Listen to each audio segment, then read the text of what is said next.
Hi, everyone. Welcome to Go Local Live at the Rhode Island State House. I'm Go Local News editor Kate Nagel. Thanks for joining us for the news and politics show up here today. I'd like to welcome my first guest in, House Minority Leader Patricia Morgan. Thanks for joining us. Good afternoon. We are in the waning days of the session here, but budget is on task at hand right now. The House Finance passed it out on Friday. We're looking for it to hit the floor tomorrow. What was your reaction to what came out of the House on Friday at the Finance Committee?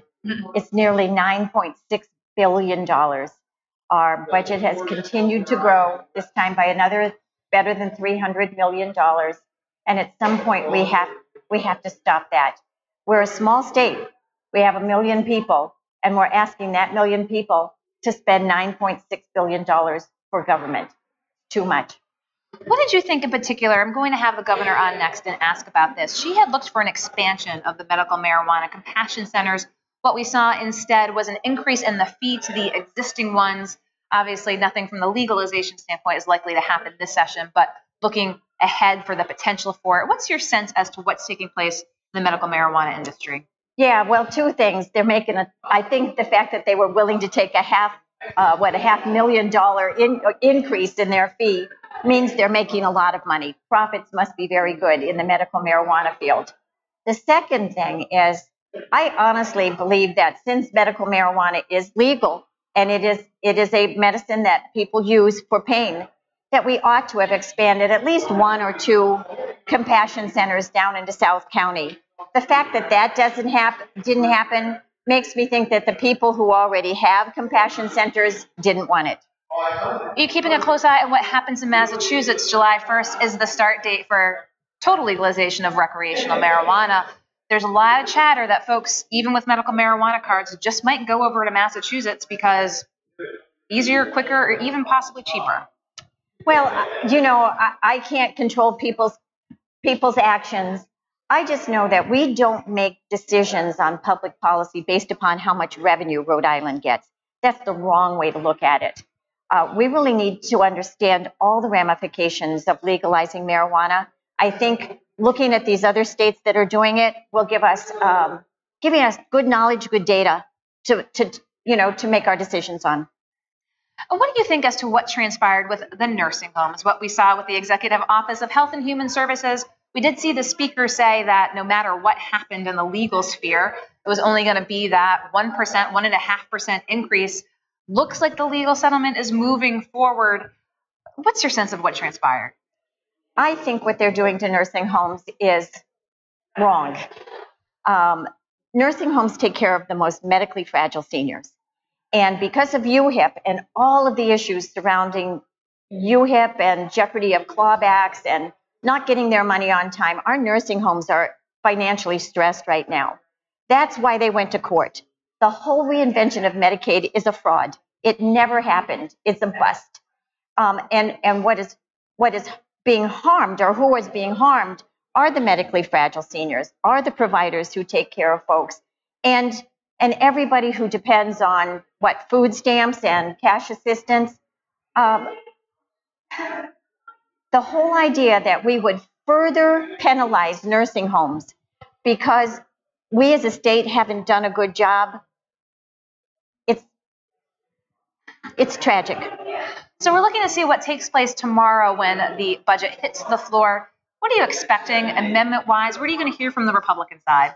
Yeah, we are putting in a couple of bills. I know Representative Lancia has some, especially around the 911. He's been the real champion of that. They didn't give that money back. Here's the bottom line. Instead of giving the money back to the ratepayers or using it for 911, they just named it something else. It would be funny if it wasn't so disgusting. And it was funny, the comment was made that, well, to be more honest, we're going to call it something else. How is that honest? They're still taking money. They're using it for the purpose that it's not supposed to be used for. So those are, I know, 2 amendments, obviously Inspector General, and I have 4 amendments. We're going to be putting on the ballot, I believe, the $250 million bond for school repair. I think our schools need to be repaired. But remember, the $250 million must be matched by another $250 million in property taxes. That's a really big weight on our taxpayers. I have been proposing now for the second year that we give an exemption to prevailing wage for school repair and replacement. Prevailing wage is the premium wage. It is the highest wage out there, and it prevents real competition among the different kinds of contractors. If we give an exemption, as other states have, we can save 15 to 20% of the cost of school repair. That's $300 to $400 million, and that's worth saving. Do you think this faces a steep hurdle on the floor? I'm sure that the Democrats have lined up their votes, but it doesn't mean it's a good budget, and it doesn't mean it's a budget that ensures a prosperous Rhode Island going forward. What it does mean is it's growing to $9.6 billion for 1 million people, many of whom are children. And that's just killing our state. We keep saying, why are people leaving Rhode Island? Because we make it too hard for them to stay. What would you give the budget with a letter grade right now? Oh, I don't like it. So I'm thinking I'm giving it an F. Okay, a flat out F for the budget. We're going to keep an eye on it tomorrow. Of course, lots of talk around here still on Pawtucket Red Sox legislation with the potential moving forward. We've heard that there's amended legislation that has not been introduced yet, could have some potential to see as well. What's your thoughts and what's the talk on the Paw Sox? You know, I can't believe that this thing just keeps coming back. It won't die, which goes to show you just how powerful the insiders are that are pushing this. It's been rejected by the people of Rhode Island many times over, as you know. It's not a good deal for taxpayers. No matter how they try to massage it and pretend they're making it better, it's in the details and it's in the lease. Now, at one point, I asked if I could see the lease that was going to exist between the state and the Paw Sox, and I was told, oh, no, not until you pass the bill, which means it's going to be bad. We have wasted more time talking about this when we really should be talking about how to ignite our economy. Even Pawtucket, they're having this wonderful nugget called a train station built. They're not focusing on that at all. And that's a property which we know people will be in and out of all day long. No one is talking about anything but a big, expensive building that will give seasonal jobs at best. And I think that shows poor leadership, just leadership without answers, but which is totally consumed with insiders. So we've been looking at the Paw Sox issue. The state has since that first proposal for 195 back in 2015. Again, looking at this now as we're here in 2018, there were some studies in 2017 pertaining to how much this would cost. Now, there's concerns, there's discussions about what that bottom line might be. How would you bond something if the costs end up increasing? Now, we've talked about who would be on the hook for this, but construction materials, things moving forward, these were numbers that were, 16, 18, 20 months ago. Bonds, how does that work? All the risk is on the taxpayers. And I think that's what the people of Rhode Island need to know. This is just not a good deal. If we really want to talk about economic development, if we really want to talk about keeping our college graduates here with good jobs, we need to start talking about the right things. And that's about growing our economy. Well, we're going to keep a close eye on the budget tomorrow when it's on the House floor. 4 amendments. You mentioned looking at prevailing wage. Can you give us a little insight on what the other 3 might be? So one of them is removing tolls. I continue to be against tolls. I think they'll be bad for Rhode Islanders, every single one of us. I also am going to be looking for a study on EOHHS. There is so much jeopardy that has developed in our state government, in our finances, over the UHIP disaster, over now we know that lawyers have been giving legal advice without having a license, over fines and fees. There's a lot of jeopardy going forward, and I think we need to get our arms around it so that we have a strategy to deal with it when it comes out. And I know there's a 4th one, and I can't remember it, but you'll hear it tomorrow. You'll have to stay tuned for tomorrow. And so question for you. You had the tolls kickoff event on Monday when they became fully operational. You went in a truck. You went through I got told. You got told. Here we are on Friday. I mean, what have you heard since then? Do you have a sense of time frame? We had Chris Maxwell with the Rhode Island Trucking Association prior on last week. When do you expect that something from a legal standpoint will take place? The ATA doesn't tell me their strategy when they are actually going to pull the trigger, but they will. they will pick the time and the place of it, and it will be bad for Rhode Island. Well, we're going to continue to keep a close eye on the budget, on tolls, on the POSOX, and more as the General Assembly is in the final weeks here. House Minority Leader Patricia Morgan, thank you for taking the time to join us. Thank you. Don't go anywhere. I'll be right back with our next guest.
Control that.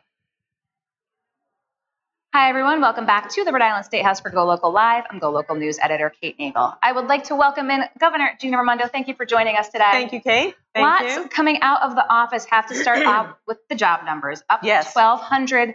Talk with us about what this means. It's huge. I mean, we made history. For the first time ever in Rhode Island history, we have more than 500,000 jobs in Rhode Island. You know, we just keep breaking records month after month of more jobs.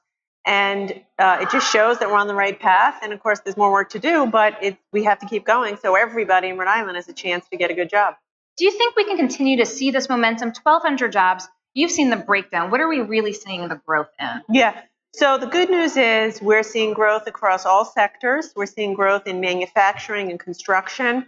We're seeing wage increases. That's the thing I look at. They're not just any jobs. They're good paying jobs. You know, it'll fluctuate month to month, but yes, I think we're on a roll, and I predict we're going to stay on that roll. So we're going to keeping an eye on those job numbers moving forward. Speaking of numbers, the budget that came out of House Finance will be on the floor tomorrow here in the House. Talk with us about what came out of the House after your budget. And I want to start with medical marijuana. You wanted to see an expansion of compassion centers. We just saw an organized group of cultivators saying we really needed this opportunity. What we saw instead was a fee increase for the existing compassion centers.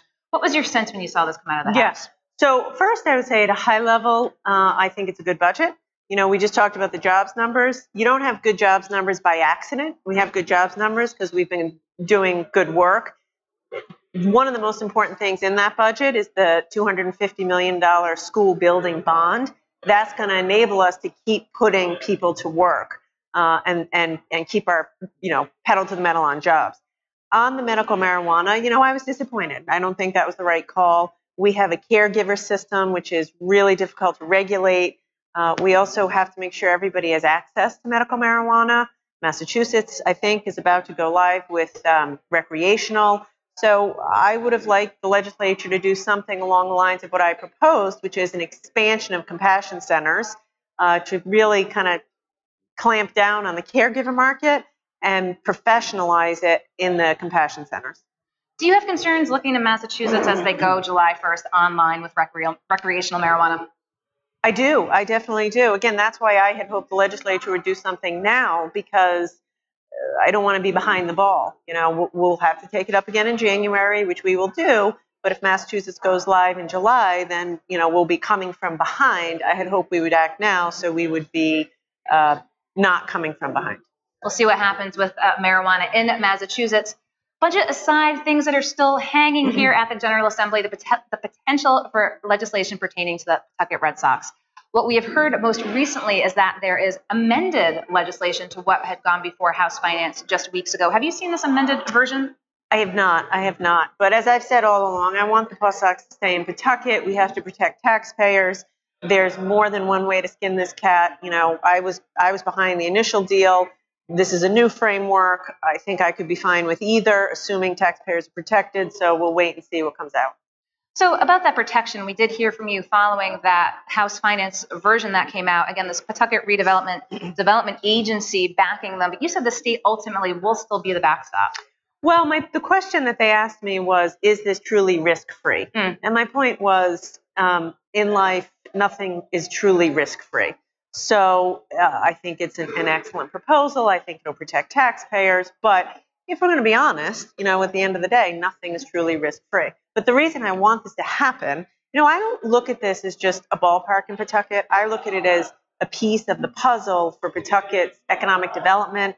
It's part of a plan that the mayor has. It's down the street from the new train station. So I think Pawtucket deserves a chance to be revitalized. What do you think of the disconnect? GoLocal had just put forth a poll with John Del Vope that only 13% of Rhode Islanders strongly support this plan. What's the breakdown here? Look, I think the team did a really pretty poor job the first time around when they came out a couple of years ago. And that was a very bad deal for the taxpayers. I didn't support that at the time. And unfortunately, I think that left a bad taste in people's mouth. And a lot of people still aren't sure of the exact details of this bill. And so, that's a challenge. Do you think that as we're Because I find that, by the way, when I talk to people, they say, I'm not for it. And then when you sit them down and take them through the details, the fact that we lose revenue if the team left, then they say, all right, maybe I could be for it. Do you think there's enough time? I mean, they, again, with the Senate side, the past fall, they had numerous hearings, more hearings than they've almost ever had. Do you think the public has a true sense of the nuts and bolts of this legislation? I think they have the opportunity to. As you said, they had a record number of hours of hearings on it. It's been hanging around for months. So yes, I think the legislature has put in a lot of time on it. Let's talk a little bit today of a policy issue. Matt Brown, running for Democrat for governor, said that he, if elected, would do statewide licenses for immigrants. Now, this is something that he pointed out that when you were running, said you would do by executive order. Mm-hmm. Again, this from a policy standpoint, from you, when you campaigned, what's your response to this? Yeah. So first of all, I have been a supporter of licenses since I've been governor. Every year I put forth legislation, and I support it. It's a public safety issue. The Colonel of the State Police, AAA, they all support it. It has less to do with immigration and more to do with safety on the roads. You want everybody who's driving to have a license and insurance. You can't do it by executive order. It turns out the governor doesn't have that power. So I thought, a few years ago when I was less experienced, I thought it was possible. I've since had a lot of legal analysis on it. It isn't possible to do it that way. I think about a dozen other states have done it all by legislation. Okay. And so I'm for it. I want it to happen. And I hope it does happen. And we have to do it the right way. Also, look at President Obama. He did a lot of things by executive order, almost all of which have been unwound. If you're going to do it, you got to do it right so it's lasting. And in any event, I think that's what we need to do here. So we see him running a little bit to the left of you. Do you have weaknesses on the left? I don't think so. I do not think so. I'm very proud of our record. We just talked about a record number of jobs, tuition free at the community college, triple the number of all-day kindergarten spots. I was in Pawtucket today looking at a new public preschool that they're going to open for the first time in September. So, I've been here working hard for many years, helping Rhode Islanders. That's what Rhode Islanders deserve, someone who's in the community, of the community, on their side, working every day for them. So with the remaining days of the General Assembly session, what have they not taken up yet from your vantage point that you would like to see done this year?